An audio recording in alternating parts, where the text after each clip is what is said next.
7 years ago, my beloved, Stu, came home. He retired, came home, and we began to live the dream 24/7. Now, we've been married 37, coming up on 37 years, and we like to think of it as the happiest 29 years of our lives. So this was truly a dream come true. But right off the bat, one thing happened, and that is my kitchen suddenly became his coffee room. Now, my office is in this side of the house. His office is in that side of the house. Every time I had to go to his office, I had to walk through the newly informed coffee room. And every time I did, there were more crumbs on the counter. Now, I don't know where they come from when you're pouring a cup of coffee. I don't know. But throughout the day, there would be more crumbs, there would be coffee splatters, and then over time there'd be plates with stuff on them and the mustard knife lying face down on the counter. And, you know, never a napkin, never a paper towel, glasses. It just kind of all smudged up. And this is not good. So finally, after about 7 or 8 weeks, we had what I like to call a come to Jesus meeting.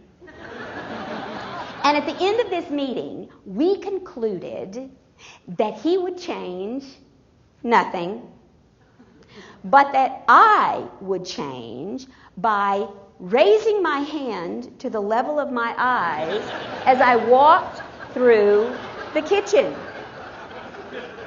Problem solved.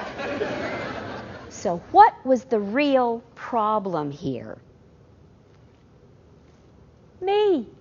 The real problem was going on in my head. You see, my environment had changed, and I was giving that pushback. If it had been my crumbs on the counter, that would have been just fine. But it was somebody else making a mess in my life. Has this ever happened to you?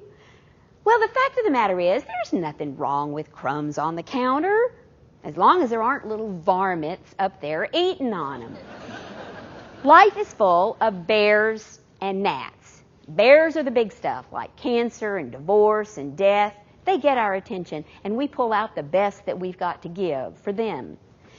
But the world, everyday world, is absolutely full of gnats. And crumbs on the counter are just gnats. It's not worth getting your shorts all twisted up in a knot. The challenge for you is to constantly argue with the idiot in your head about whether or not the latest challenge you're facing is just crumbs on the counter. I'll bet right now you can think of 3 things that you're irritated about, maybe that happened in the last 24 hours. Those are probably crumbs. You can make your life a whole lot better if you will figure out that you're causing your own problem, learn with your head, argue with the idiot up there, improve your self-talk, and chill out.